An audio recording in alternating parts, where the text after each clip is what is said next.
Hello guys and welcome to Donington Park for the first of two 30-minute sprint races. Now I've qualified in third place for this particular race and there was only about half a tenth of a second separating the top three drivers, so it's going to be a very close race.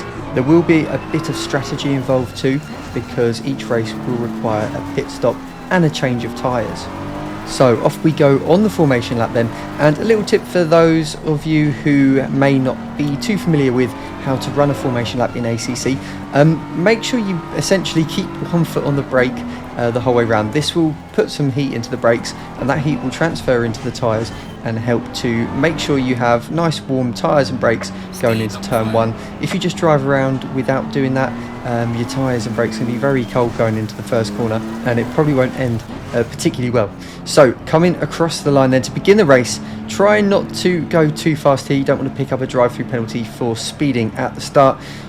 Green lights then, and away we go. And it looks like the Porsche on the left hand side there, driven by Jetpack Nebula, has had a very good start, but we have the inside line all the way down into turn one, managed to keep it nice and close to the apex, and we also get a move done on the BMW there of Olden Stone, so moving up into second place already on that one.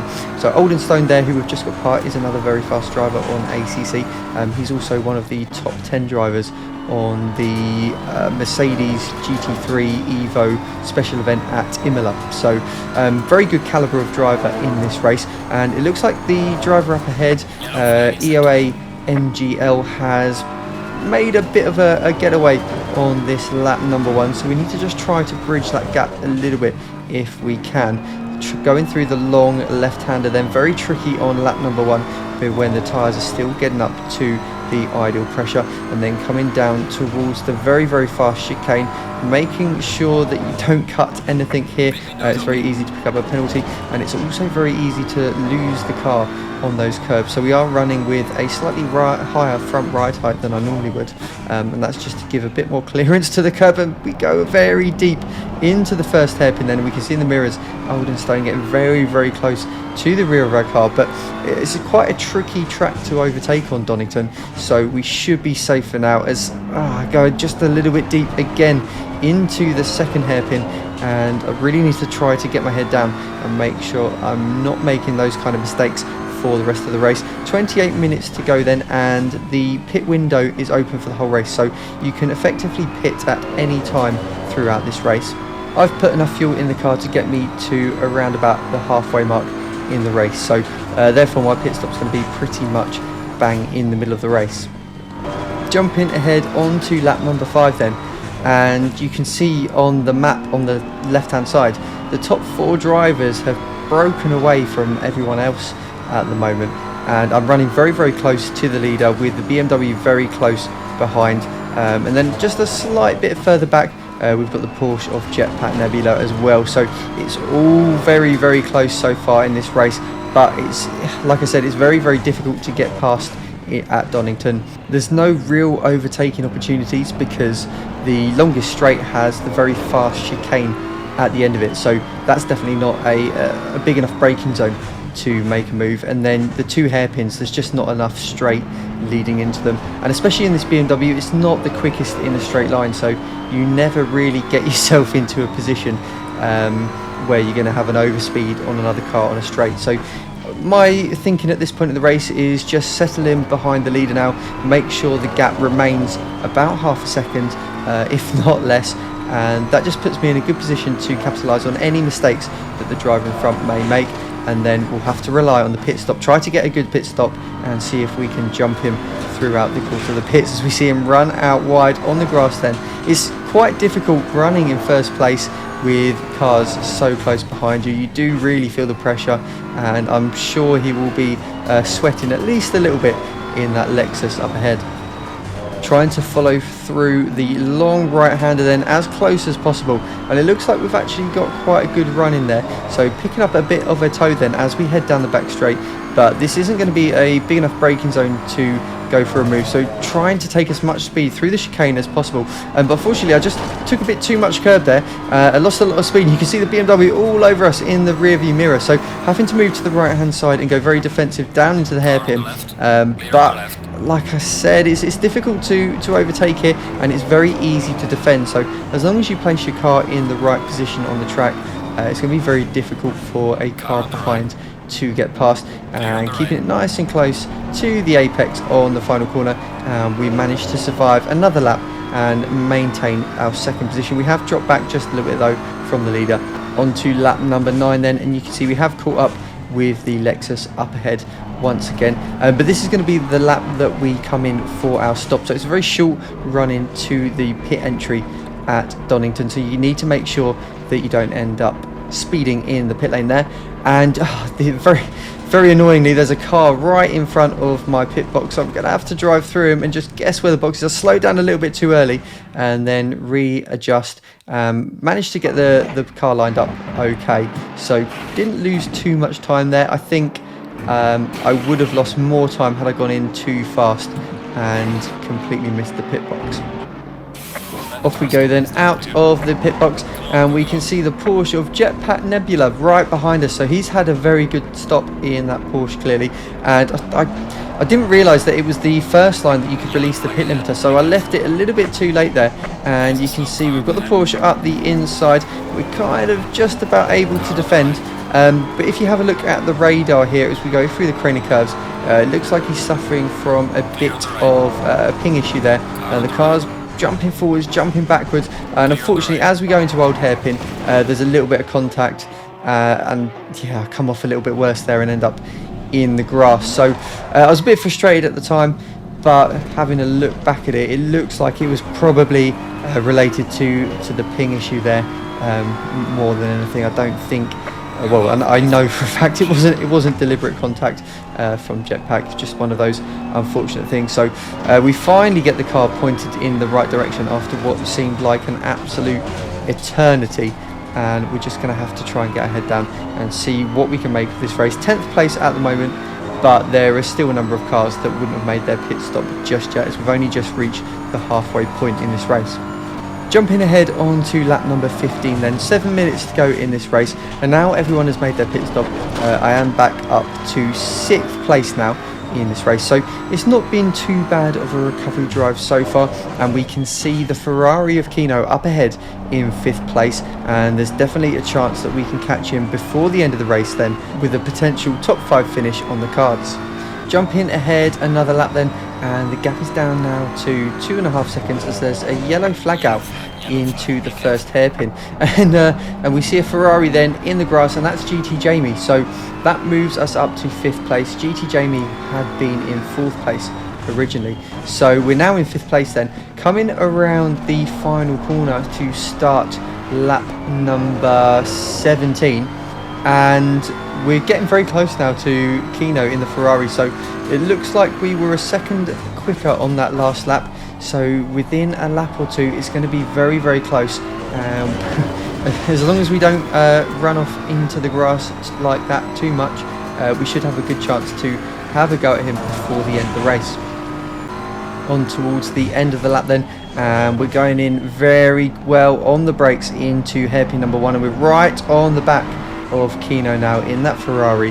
We can even read his race number 177 on the back of his car, making sure we get a nice exit from the final corner if we can, but the Ferrari is pretty good in a straight line, definitely a lot quicker than this BMW. But up ahead it looks like Old and Stoned has had to do a drive-through for I think track limits, and there's contact between the Ferrari and the BMW at turn 1. The Ferrari spins off, and we managed to get past the BMW before we can get back on track, so that moves us up into 3rd place now then, and back into a podium position. Going through Old Hairpin, and what is the gap to the car behind? It looks like it's over a second now at this point in the race, and increasing all the time as Old and Stone's tyres are going to be a little bit dirty from that excursion at turn 1, and also they're going to be a little bit cold from running through the pit lane. So by the top of the hill we're nearly at 2 seconds gap now to the car behind, and that looks like it's going to be a very comfortable gap to hold on to the end of the race and get a podium by the end. Taking the final corner on the final lap of the race then, we're going to see the checker flag and look at all that smoke on the right hand side. The fans absolutely loving this performance, this comeback drive I've made up to third place. So just shows you don't give up if you are involved in an incident. You can still finish in a good position if you just get your head down and put in some good laps. Let's get straight into race number 2 then, and same starting position for this race. So the format is the qualifying position decides the start position for both the first and second of the sprint races, and it's the same format with 1 pit stop required. Green light then, and it looks like the Porsche has got an even better start on this particular race start, and going through turn 1 we just about managed to hold on to him. No, he's managed to get ahead of us, so very quick in acceleration is that Porsche, and where in race 1 we managed to get into second place by turn 2, now we are down to 4th place. So it's not been an ideal start for us, but the Porsche gets on the power a little early, a little bit of wheel spin. That's given us a chance as we head up the hill. Are we going to be able to make the move stick? Yes, it looks like we've managed to get past him, taking a narrow entry into the right-hander then, and we managed to cover off that gap, and it looks like it's getting a bit feisty up ahead between the BMW and the Lexus. The Lexus looking like he went a little bit wide just before the hill there, and the BMW is going to be all over the back of him. But like I said in the previous race, it's very difficult to overtake here unless the driver in front makes a big mistake, as the Lexus hits that bollard out of the way then on the first lap, and that's actually probably quite useful for us because it is a bit of a distraction as you head into that chicane. So I'm a little bit grateful for that for the Lexus driver there, but you can see he's having to go defensive going into the final corner then, and this has given us a chance to catch up with the front 2. Can I follow through and maybe pick off that second place? No, I'm not going to be quite close enough on this lap then, but we're going to be very close going down into turn 1 for lap number 2, and all 4 of these front running drivers have once again broken away from the rest of the field on this first lap, and we can see in our mirrors the Porsches all over the back of us once again. That Porsche is very good on the brakes and very good in acceleration, it seems. So coming through the Craner curves and heading down into Old Hairpin, and looks like we've got a better run through there than the BMW up ahead. Will we be able to look to make any moves as we head up the hill? It's going to be very tricky, and just seeing what happens up ahead. He runs a little bit wide there, but we're unable to do anything about it. I think the best opportunity would be if one of the cars up ahead just loses the rear of the car a little bit through this long right-hander, because that could give the driver behind a run going down the back straight. But it looks like it's all settling down a little bit now as we head towards the start of lap number 3. Skipping ahead about 10 minutes into this race then, at the start of lap number 9, and you can see the BMW up ahead is very close to the Lexus now, and we're following just behind a little bit, just trying to look after the tyres a bit more and hoping that we can maybe go a little bit longer than they will be before the pit stop and potentially get a bit of an overcut. All 3 of us has now dropped the 2 Porsches behind by around about 3.5 seconds, so it looks like it's a 3-horse race at this point in time, but of course anything can happen in the pit stops. You can lose valuable seconds if you overshoot your pit box. So looking like the Lexus is really on the limit now, and I think there's only about 0.6 of a second separating the front 3 drivers. As you can see, both of us BMWs getting a little bit sideways through the long left-hander there, heading down towards the chicane. And what's going to happen through here? Looks like the BMW up ahead has taken that a little bit better than we have, and we've just dropped back a little bit then. And anything going to happen through the hairpins? No, it looks like everything is all okay, but the Lexus driver EOA MGL is dealing with a lot of pressure at the moment, so keeping a cool head he is at the moment, not making too many mistakes. But Old and Stoned is looking very racy and looks like he will want to get past at the earliest opportunity. Jumping ahead onto the end of the next lap then, and this is now getting towards the halfway point in this race, meaning that we're going to be entering the realm of pit stops very, very soon. Will any of us pit on this next lap? I'm not planning to. I've still got another lap of fuel to go. But into the hairpin there, it looks like the Lexus has run a little bit deep. That gives the BMW a good chance on the exit of the corner, and he looks like he's got that move done. He moves over to the inside to defend off through the second hairpin, and yes, he does indeed have that move done. What's going to happen? They both dive into the pit lane now, so we now have a lap of clean air up ahead. We just need to get our head down, try to put in a good lap and see if we can get an overcut. It's a bit of a tricky one going into turn 1 as we have a back marker leaving the pit lane there, but he does see us on the exit of the corner and lets us pass, so we didn't end up losing too much time there at all. Then on the end of the lap we enter the pit lane, and looks like we've got a nice clear run into our pit box on this lap, and we managed to line the car up perfectly, stop the engine and get the car up on the jacks without losing any time. Then away we go. Where are we going to come out in this race now as we head up to the pit exit, remembering to turn off the pit limiter at the correct line this time, and we come out of the pit back on track, and it looks like we're still in first place with Jetpack and Nebula in second place now. So it looks like both the BMW and the Lexus must have had bad pit stops, potentially because they came in so close to each other. The kind of the pressure probably got to them and they ended up missing their pit zone. But as I go through old hairpin there, I had absolutely no grip whatsoever on these tyres.